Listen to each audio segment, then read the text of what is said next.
সুপ্রিয় শিক্ষার্থীরা, আসসালামু আলাইকুম। কেমন আছো তোমরা? আশা করছি আল্লাহর অশেষ রহমতে ভালো আছো।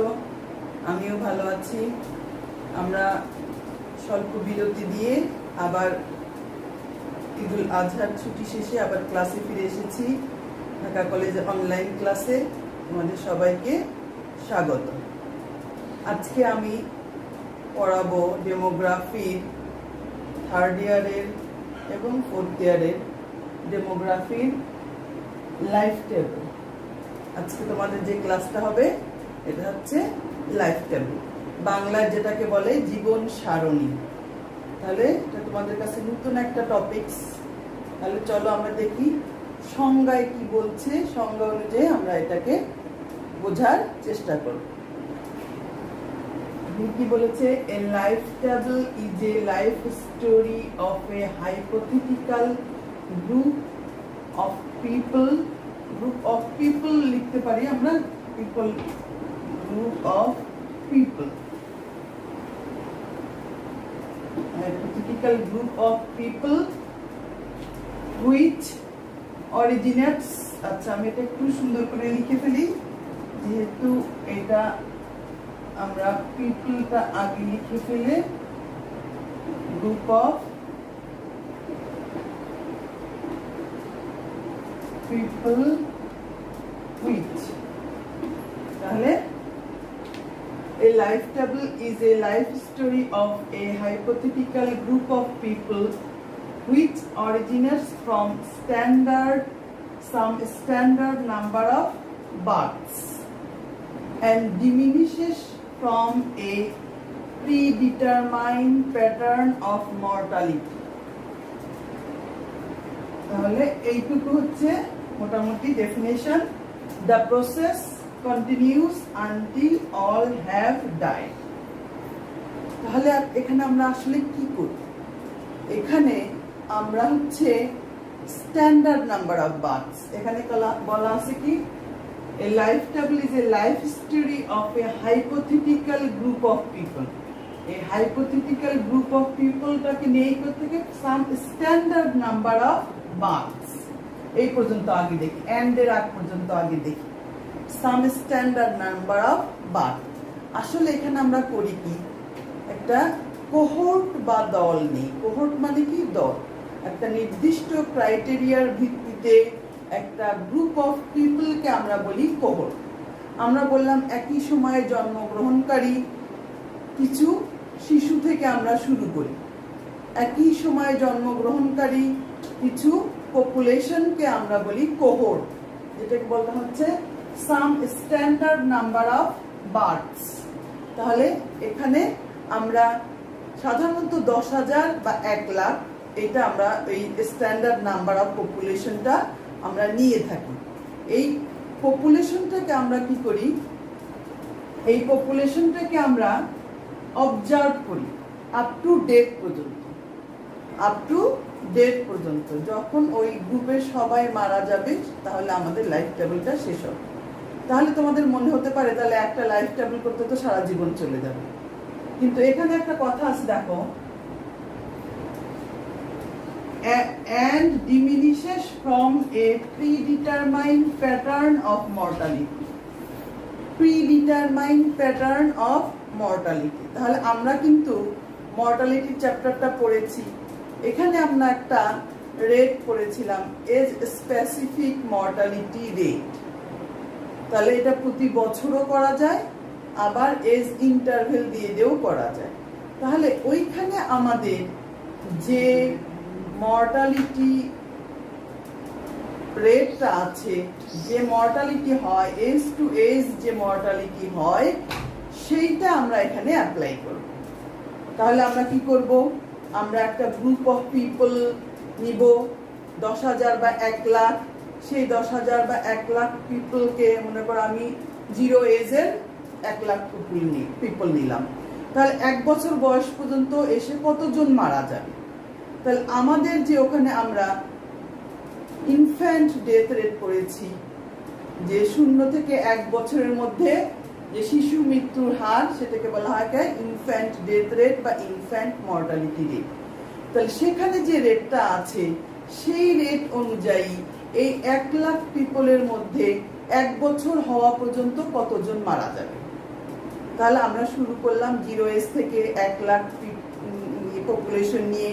সেখানে আমাদের যে pre determined pattern of mortality আছে, আমাদের যে এজ স্পেসিফিক মর্টালিটি আছে ওই এজে 1 বছরের আগ পর্যন্ত, তাহলে আমরা করব কি সেই মর্টালিটি অনুযায়ী আমার এই 1 বছরের আগ পর্যন্ত কতজন মারা যাবে, তাহলে ততজন কমে যাবে। এই যে ডিমিনিশেস, তাহলে এখান থেকে কমতে থাকবে from a pre determined pattern of mortality. পূর্ব নির্ধারিত যে আমাদের নির্ধারণ করা প্রি ডিটারমাইন্ড, তাহলে আগে যে মর্টালিটি রেটটা যেটা আমাদের এই সমাজে আছে বর্তমানে এজ স্পেসিফিক মর্টালিটি রেট, সেই এজ স্পেসিফিক মর্টালিটি রেট অনুযায়ী সেই এজে যে পপুলেশন আছে তাহলে তার মধ্যে কতজন মারা যেতে পারে সেটা আমরা আস্তে আস্তে বাদ দিব।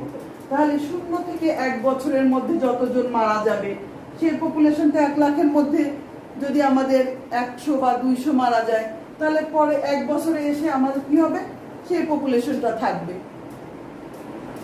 আবার 1 বছর বয়সে আমার যে ডেথ রেটটা আছে সেই 1 বছর বয়সে আমি সেই ডেথ রেটটা দিয়ে মাল্টিপ্লাই করব বাকি যে পপুলেশনগুলো বেঁচে থাকলো, তাহলে এই 1 বছর বয়সে কতজন মারা যাচ্ছে, তাহলে সেই পপুলেশনটা কমবে। তাহলে পরবর্তী এজে আবার আসবে 3 বছর, যদি প্রতি বছরই করি তাহলে 3 বছরে, আর যদি আমি এজ ইন্টারভেল দিয়ে করি 1 থেকে 5 4 বছরের আগ পর্যন্ত, তাহলে ওই যে আমাদের চাইল্ড মর্টালিটি রেট আছে 5 বছরের আগ পর্যন্ত শিশুদের যে মর্টালিটি রেট আছে, আমি যদি এজ ইন্টারভেল দিয়ে করি তাহলে সেটা দিয়ে মাল্টিপ্লাই করব, করে কতজন মারা যাবে সেটা এখানে অ্যাপ্লাই করব। যতজন মারা গেলে তাহলে পরবর্তী বছরে কতজন জীবিত আসবে। এইভাবে আমরা প্রতি বছর বা বছর গ্রুপ এজ বা এজ গ্রুপ অনুযায়ী আমাদের যে মর্টালিটি আছে সেটা দিয়ে মাল্টিপ্লাই করে করে সেটা দিয়ে আমরা ডেথটা বের করে আস্তে আস্তে পপুলেশন আমাদের কমতে থাকবে এভাবে। তাহলে আমাদের কি হলো, একটা সংজ্ঞাটা আমরা ভালো করে বুঝতে হবে।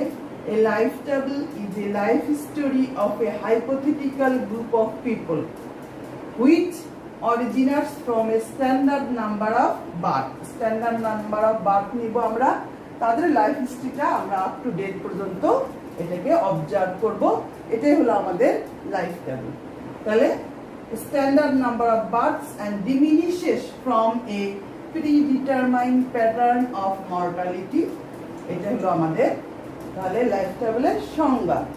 তাহলে the process continues until all have died. তাহলে আমাদের এই টেবিলটা কন্টিনিউ করব আমরা যতক্ষণ পর্যন্ত আমাদের এখানে কোনো লাইভ পারসন থাকবে, জীবিত লোক থাকবে, ততক্ষণ পর্যন্ত আমরা এটাকে কন্টিনিউ করব। তাহলে এটাই হলো মেইনলি লাইফ টেবিলের সংজ্ঞা। আমরা একটা স্ট্যান্ডার্ড নাম্বার অফ বার্থ নিব, যাদেরকে আমরা বলবো কোহর্ট বা দল, একই সময়ে জন্মগ্রহণকারী কিছু পিপল থেকে শুরু করব। সেটাকে আমরা যে predetermined age specific mortality rate আছে সেটা অ্যাপ্লাই করে প্রতি এজ বা এজ গ্রুপে কতজন মারা যায় সে অনুযায়ী আমাদের পিপল কমবে। কমতে কমতে আমাদের এই টেবিলটা কন্টিনিউ করা হবে, যখন সবাই মারা যাবে ওই এজে ওই আমাদের এই সেই মর্টালিটি রেট অনুযায়ী তারপর আমাদের টেবিলটা শেষ হয়ে যাবে। এটাই হলো আমাদের লাইফ টেবিলের সংজ্ঞা। এখন এর কতগুলো অ্যাজাম্পশন আছে। অ্যাজাম্পশন কি, এখানে আমি সংক্ষেপে লিখেছি ক্লোজ এগেইনস্ট দ্য মাইগ্রেশন। আমরা যে 1 লাখ পিপল নিব এর মধ্যে কোনো পপুলেশন আর নতুন করে ঢুকতে পারবে না, এখান থেকে পপুলেশন বের হতে পারবে না। মাইগ্রেশন মানে স্থানান্তর। এখান থেকে ক্লোজ এগেইনস্ট মাইগ্রেশন, এখান থেকে কোনো পপুলেশন বের হতে পারবে না, কোনো পপুলেশন অ্যাডও হতে পারবে না। শুধু ডেথের মাধ্যমে পপুলেশন কমতে থাকবে, শুধু ডেথের মাধ্যমে পপুলেশন কমতে থাকবে। আর স্ট্যান্ডার্ড নাম্বার অফ বার্থস, যেটা আমরা সংজ্ঞায় বলেছি।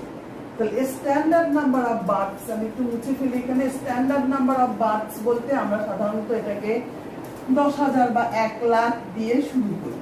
এইটার আবার একটা নাম আছে, এটাকে বলা হয়, এই যে আমরা ইনিশিয়ালি 10,000 বা 1 লাখ দিয়ে শুরু করলাম, এটাকে বলা হয় radix of the life table.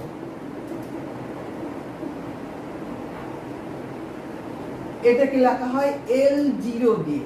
L0 মানে লাইভ পারসন এট এজ 0।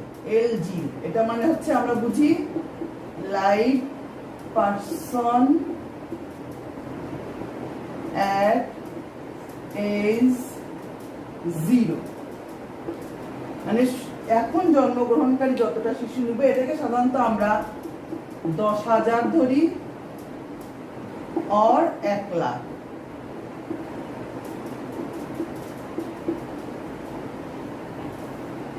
তাহলে যে স্ট্যান্ডার্ড নাম্বার অফ বার্থস যেটা সংজ্ঞার মধ্যে পড়লাম, যেটাকে আমরা বলি একটা কোহর্ট বা দল একই সময়ে জন্মগ্রহণকারী কিছু শিশুকে ডেট আপ টু একদম ডেট পর্যন্ত আমরা অবজার্ভ করব। তাহলে কি অ্যাজাম্পশন গুলো কি, এই পপুলেশনে কোনো আর যেটা আমরা নিব এই 10,000 বা 1 লাখ এর মধ্যে কোনো কেউ ঢুকতেও পারবে না, কেউ বের হতেও পারবে না। আর স্ট্যান্ডার্ড নাম্বার অফ বার্থস নিয়ে এটা শুরু করতে হবে, যেটাকে বলে এটাকে বলে স্ট্যান্ডার্ড নাম্বার অফ বার্থকে আমরা এই লাইফ টেবলের ভাষা বলা হয় radix of the life table. এটাকে ডিনোট করা হয় L0 দিয়ে। L0 মিন লাইফ পারসন এট এজ 0। এটা সাধারণত 10,000 বা 1 লাখ ধরা হয়, সাধারণত একটা রাউন্ড ফিগার ধরা হয় 10,000 বা 1 লাখ। আর একটা কি প্রিডিটারমাইন্ড প্যাটার্ন অফ মর্টালিটি, যেখানে আমাদের যে পূর্ব নির্ধারিত এজ স্পেসিফিক মর্টালিটি রেট আছে, এটাগুলো আমি সংক্ষেপে পয়েন্টগুলো লিখেছি।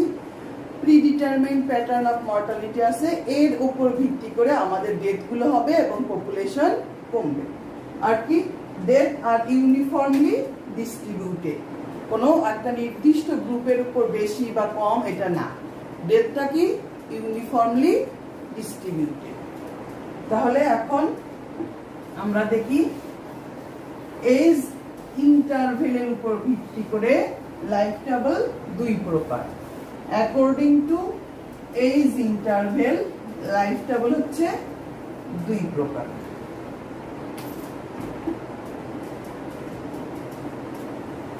According to age interval life table হচ্ছে 2 রকম। 1 নাম্বার হচ্ছে কমপ্লিট লাইফ টেবল,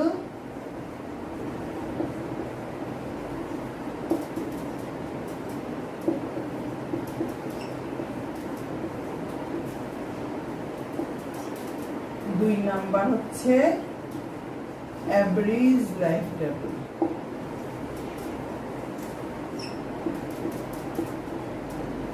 তাহলে according to age interval life table 2 রকম। আমরা কি বললাম, complete life table, average life table. বাংলায় বললে সম্পূর্ণ জীবন সারণী, সংক্ষিপ্ত জীবন সারণী। সম্পূর্ণ জীবন সারণী, সংক্ষিপ্ত জীবন সারণী।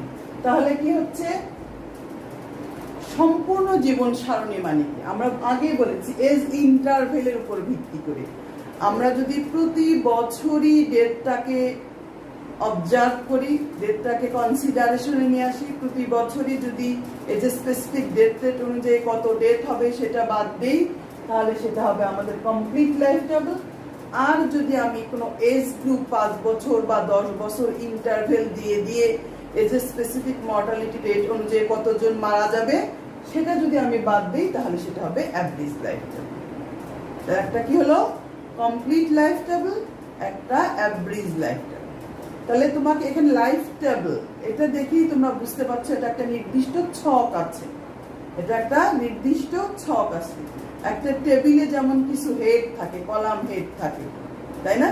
তাহলে এখানে আমরা কি করব, এই প্রত্যেকটা লাইফ টেবলের কলামগুলো কি রকম, কিভাবে আমি করব সেটা আমি একটু দেখব। প্রথমে তাহলে দেখব কমপ্লিট লাইফ টেবল। প্রথমে আমরা দেখব কমপ্লিট লাইফ টেবল। তাহলে চলো আমরা কমপ্লিট লাইফ টেবলে কি কি কলাম আছে সেগুলো দেখব।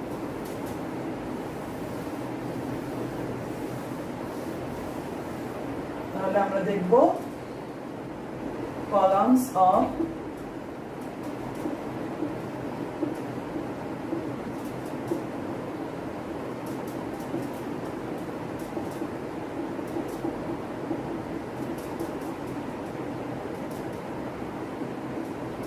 columns of complete life table. এখানে কলাম নাম্বার 1 এটাকে আমরা প্রকাশ করি x দিয়ে, এটা হলো এজ। কলাম নাম্বার 1 এটা হলো, এটাকে প্রকাশ করি আমরা x দিয়ে, এটাকে আমরা বলবো এজ, বয়স। দ্যাট মিন্স আমরা যেমন পপুলেশন নিব, তাহলে এখানে প্রথমে থাকবে, এটাকে আমরা বলি lx, সরি x না x, প্রথমে এটা হলো x যেটাকে আমরা বললাম এজ, তাহলে 0 এজের এখানে lx পপুলেশন কত, এখানে 1 2 3 কমপ্লিট লাইফ এটা প্রতি বছরই দেখবো। তাহলে কলাম নাম্বার 1 হলো এজ, যেটাকে আমরা বললাম x, এটা হলো এজ যে আমরা পপুলেশন শুরু করব, এটা হলো কলাম নাম্বার 1 হলো x, x মানে এখানে হলো বয়স। এই বয়স অনুযায়ী মনে করি 0 এজে আমি যদি 10,000 পপুলেশন দিয়ে শুরু করি, তাহলে বা 1 লাখ দিয়ে শুরু করি, তাহলে এখানে L0, 0 এজের পপুলেশন কি 1 লাখ। তারপরে এর মধ্যে কতজন মারা যাবে সেটা আমরা, তাহলে তারপরের কলামটা হবে কি dx। তাহলে আগে তোমরা এটা দেখো, কলাম নাম্বার 1 এরকম একটা ছক, কলাম নাম্বার 1 এটা হলো এজ, সেটা হলো x। কলাম নাম্বার 1 যেটাকে আমরা বলতেছি এজ, সেটা হলো x। তাহলে এখানে এটা হলো কলাম নাম্বার 1 হলো x, যেখানে আমরা যে পপুলেশন গুলো নিয়ে শুরু করব সেটা থাকবে প্রথমে 0 এজে, সেটা হলো x। তারপর দেখো কলাম নাম্বার 2, কলাম নাম্বার 2 এটা হলো lx, যেটা এই যে সেকেন্ড কলামে লিখেছি lx। তাহলে আমি আসলে দাঁড়াও এই জিনিসটা একটা জায়গায় লিখে নিই, বোর্ডটা ছোট তো এটা একটু মেইনটেইন করা অসুবিধা, আমি নিচে লিখে রাখি। এটা হলো x, এটা হলো lx, যখন আসবে তখন আমরা এগুলো বুঝবো। dx, এটা হলো px, এটা হলো qx। আসুন আস্তে আস্তে যখন আসবে আমরা পাশাপাশি লিখবো। তাহলে কলাম নাম্বার 1 হচ্ছে এজ, যেটা হলো x দিয়ে প্রকাশ করি, আর কলাম নাম্বার 2 হচ্ছে lx। কলাম নাম্বার 2 কে আমরা কি বললাম lx, এটাকে আমরা বলি নাম্বার অফ সারভাইভার্স, মানে জীবিত লোকের সংখ্যা, নাম্বার অফ সারভাইভার্স। এটাকে বলতে হবে যেটা আমরা একটা স্ট্যান্ডার্ড নাম্বার দিয়ে শুরু করব, যেটা 0 এজে হচ্ছে 10,000 বা 1 লাখ, যেটাকে আমরা বলি radix of the life time. তাহলে এটা কি নাম্বার অফ সারভাইভার্স, জীবিত লোকের সংখ্যা। এখানে সব সময় জীবিত যারা তারা এখানে আসবে। মনে করো আমি 0 এজে 1 লাখ নিয়েছিল, সে আমাদের কতজন ধরলাম আমরা, আমাদের এই প্রিডিটারমাইন্ড প্যাটার্ন অফ মর্টালিটি 0 থেকে 1 বছরের মধ্যে কতজন মারা যায় হাজারে, সেইটা দিয়ে যদি আমি 1 লাখকে মাল্টিপ্লাই করি, ধরলাম আমাদের এখানে 100 মারা গেল। তাহলে এই 1 বছরে কি আসবে, এই 1 লাখ থেকে 100 বাদ দিয়ে যেটা আসবে সেই পিপলটা পরবর্তী বছরে আসবে। এতজন জীবিত ছিল, তাহলে মারা গেলে যতজন বেঁচে থাকবে ততজন lx কলামে আসবে। তাহলে এটা সব সময় জীবিত লোকের সংখ্যাটা lx কলামে আসবে। তাই কলাম নাম্বার 2 কে আমরা বলি নাম্বার অফ সারভাইভার্স, জীবিত লোকের সংখ্যা। তাহলে কলাম নাম্বার 3 বোঝাই যাচ্ছে, কলাম নাম্বার 3 হচ্ছে dx। কলাম নাম্বার 3 হচ্ছে কি নাম্বার অফ ডেথ, কতজন মারা যাচ্ছে সেটা হচ্ছে ওখানে number of deaths.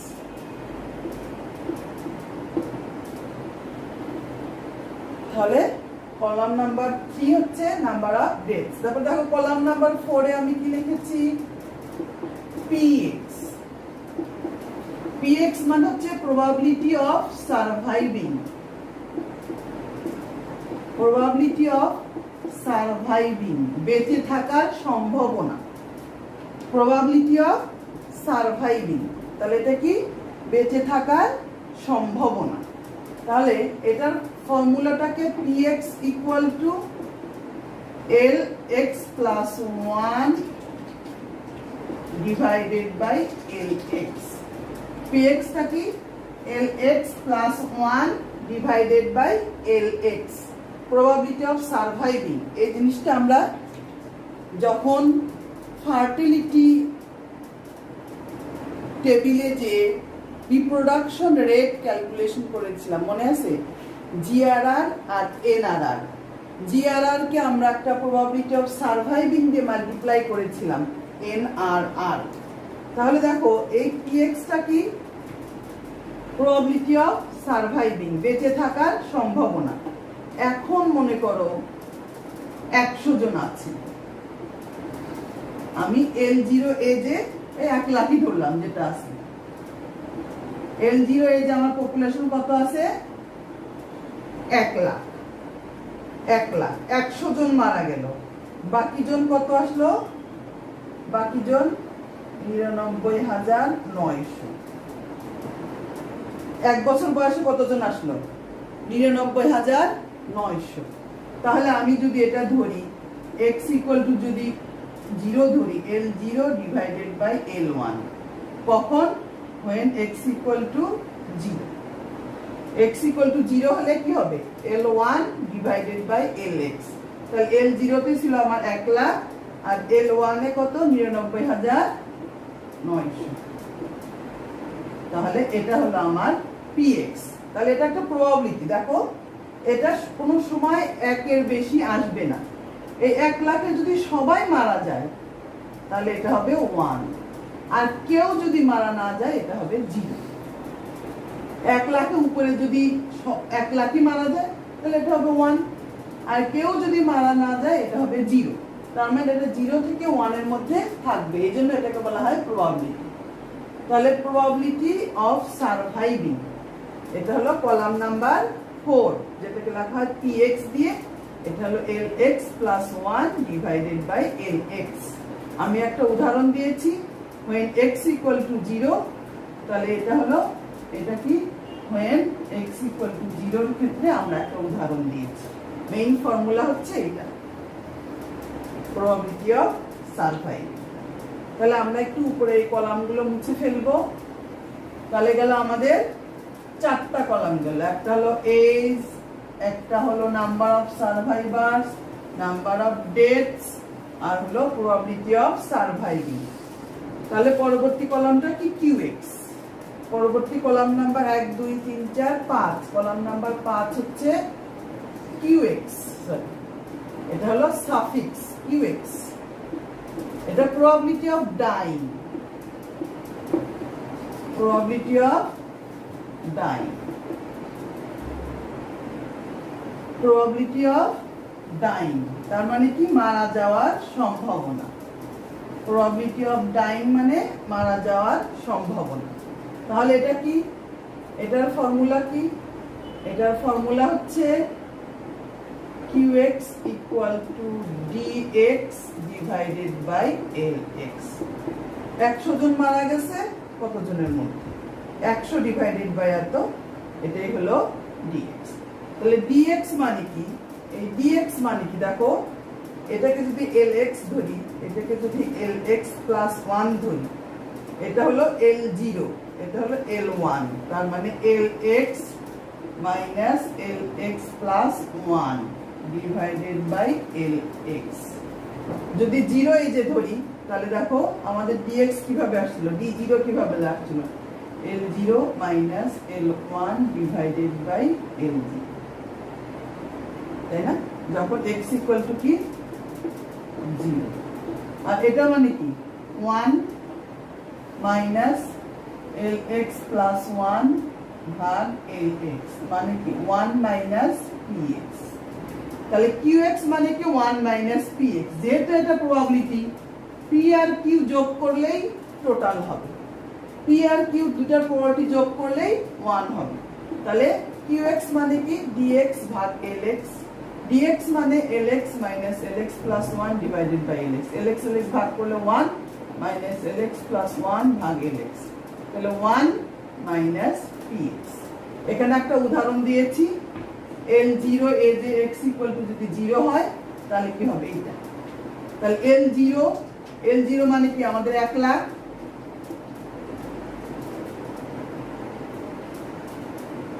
Minus L1 মানে কি 99,900 ডিভাইডেড বাই 1 লাখ, তাহলে কত হলো 100 ডিভাইডেড বাই 1 লাখ,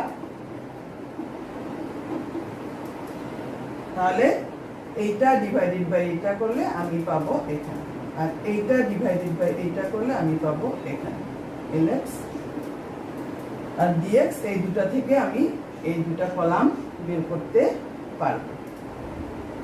ওকে, তাহলে একটা উদাহরণ দিলাম আমি, এটা হলো dx, এই ফর্মুলাটা হলো dx আর এটা হলো lx, এই যে dx ভাগ lx। তাহলে এটা হলো আমাদের কলাম নাম্বার 5। এখন হচ্ছে কলাম নাম্বার 6, কলাম নাম্বার 6। তাহলে তোমরা এটা দেখো একটু, কলাম নাম্বার 6, কেন এখানে আমরা একটু মুছে ফেলতে হবে। এটা কি, এখানে কলাম নাম্বার 6 আমি আর একটু নিচে লিখি, ওটা আপাতত কিছুক্ষণ থাক। কলাম নাম্বার 6, এটা হলো capital LX, capital LX, number of person years live. আমি এটা একটু কিছুক্ষণ থাক, তারপর মুছবো এটা, একটু লিখে নেই, number of person years leave.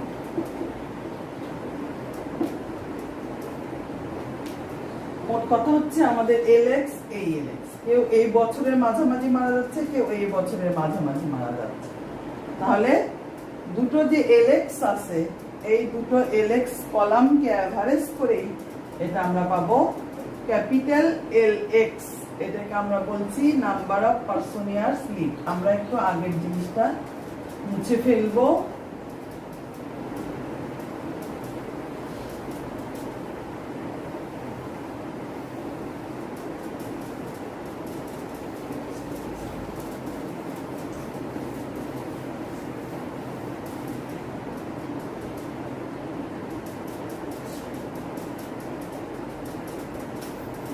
Capital LX, এই জিনিসটা এখানে লিখছি। ক্যাপিটাল LX মানে কি, half into LX plus LX plus 1। এই প্লাসটা L এর সঙ্গে, এটা হলো সাফিক্সের সঙ্গে, তাহলে half into LX plus LX plus 1। তাহলে দেখো এটাকে যদি আমি করি LX minus half into LX plus LX plus 1, তাহলে এখান থেকে এখানে বাদ দিলে হাফ LX আর এটা সরি মাইনাস,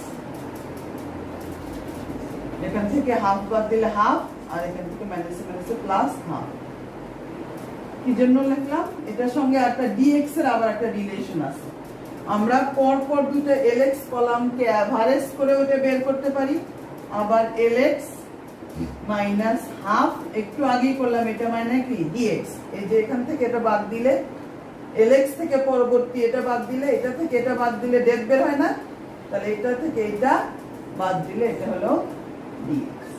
আমরা যখন ক্যালকুলেশন করব তখন আমি এই পরপর দুইটাকে অ্যাভারেজ করেও বের করতে পারি, আবার LX মাইনাস হাফ dx করেও বের করতে পারি। তাহলে দুটো রিলেশনশিপ, একটা হলো LX ইকুয়াল টু এইটা, এই ফর্মুলা দিয়েও করতে পারি, আবার LX ইকুয়াল টু এই ফর্মুলা দিয়েও আমরা করতে পারি। তাহলে এটা গেল আমাদের কলাম নাম্বার 6, এটা গেল আমাদের কলাম নাম্বার 6। তারপর হলো কলাম নাম্বার 7। Column number 7। এটা হলো একটু বুঝতে হবে। আচ্ছা, এখানে আমরা কলামগুলো পরপর লিখে ফেলি। এখানে যেটা লিখেছি কিউএক্স, কিউএক্স এর পরে গেল আমাদের ক্যাপিটাল এলএক্স, ক্যাপিটাল এলএক্স এর পরে এটা হলো আমাদের কলাম নাম্বার 7 হবে এমএক্স, এমএক্স এটা হলো central death rate, central death rate.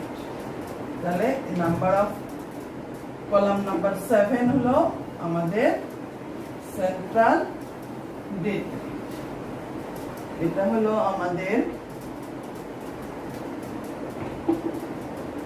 mx equal to dx ভাগ capital Lx, mx equal to dx ভাগ ক্যাপিটাল Lx। তাহলে আমরা এটা লিখতে পারি dx মানে কি, আরেকটা relation Lx minus Lx plus 1 divided by capital Lx, এটা আমরা লিখতে পারি।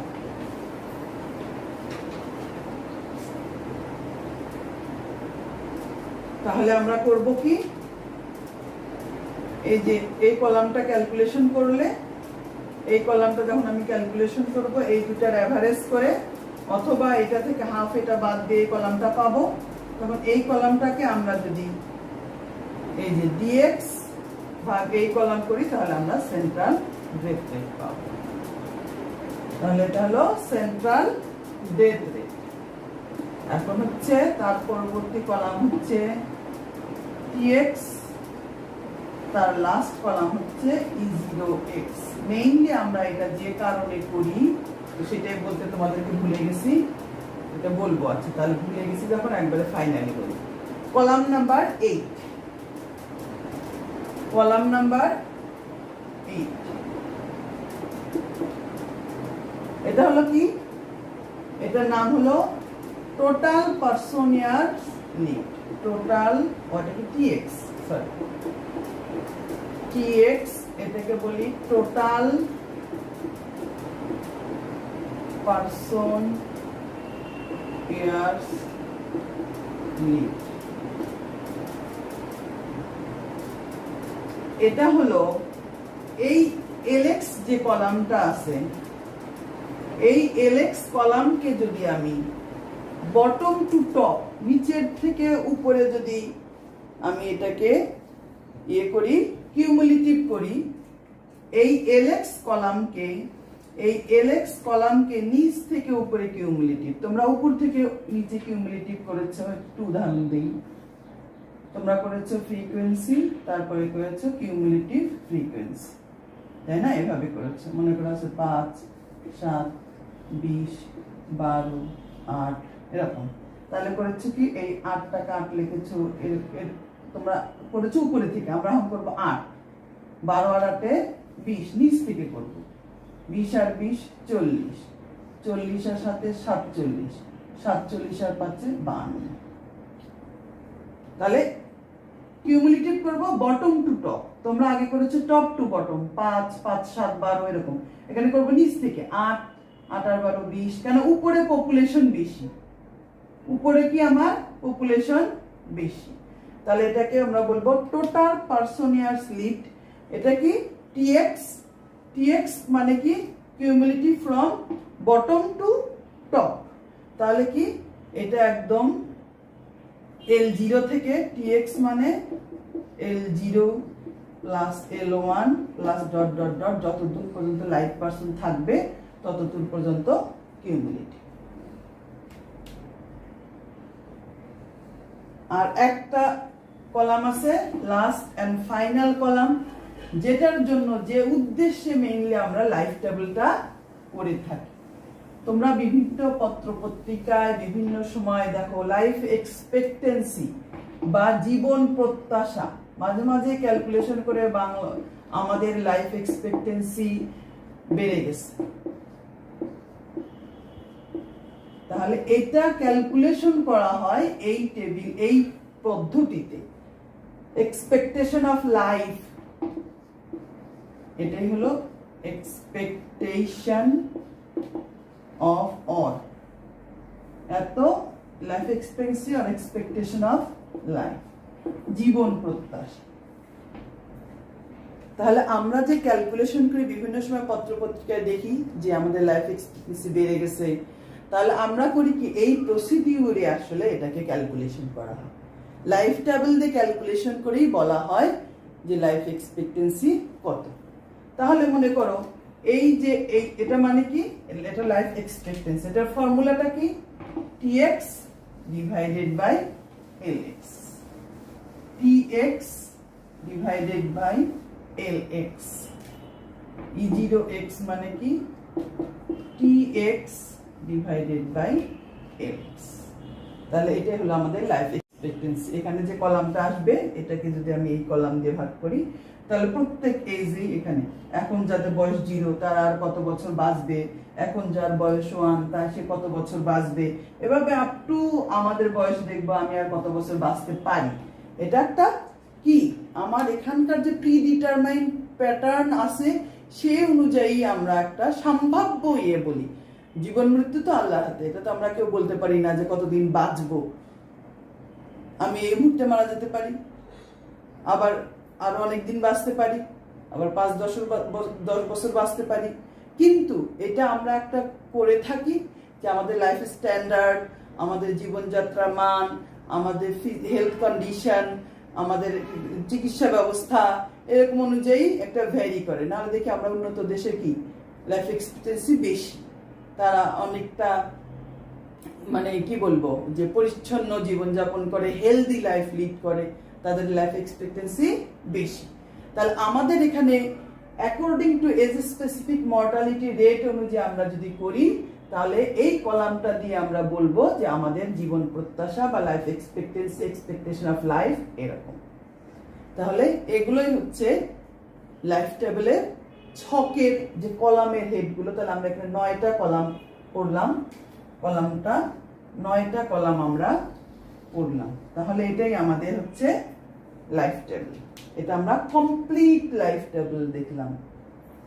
তাহলে ঠিক এরকম করে আবার আছে অ্যাব্রিজ লাইফ টেবিল, সংক্ষিপ্ত জীবন সারণী। সেখানে 0, 1 না নিয়ে এখানে হয়তো 0, 1 থেকে 4 বা 5 বছর আগ পর্যন্ত 5 থেকে 9, 10 থেকে 14 অথবা 10 এজ ইন্টারভেল দিয়ে দিয়ে আমরা করব, সেটা হলো অ্যাব্রিজ লাইফ টেবিল। তাহলে আমরা আজকে কি কি শিখলাম, লাইফ টেবিল, লাইফ টেবিলের অ্যাজাম্পশন, লাইফ টেবিলের এজ ইন্টারভেল অনুযায়ী লাইফ টেবিল কত প্রকার, আর কমপ্লিট লাইফ টেবিলের কলামগুলো কি কি, এই কলামগুলো আমরা কিভাবে ক্যালকুলেশন করব। আমরা যদি একটা কোনো ডাটা নিয়ে করি তাহলে তোমাদের কাছে পরবর্তীতে এটা ক্লিয়ার হয়ে যাবে যে আমরা কিভাবে এই কলামগুলো ক্যালকুলেশন করব। তাহলে আজকে এই পর্যন্তই। তাহলে আমরা লাইফ টেবিলটা থেকে কি পাই, finally life expectation of life, এইটা আমরা ফাইনালি ক্যালকুলেশন করে থাকি। তাহলে আজকের মতো এই পর্যন্তই। পরবর্তী ক্লাসে আবার আমরা অন্য একটা জিনিস নিয়ে আলোচনা করব। আল্লাহ হাফেজ, সবাইকে ধন্যবাদ।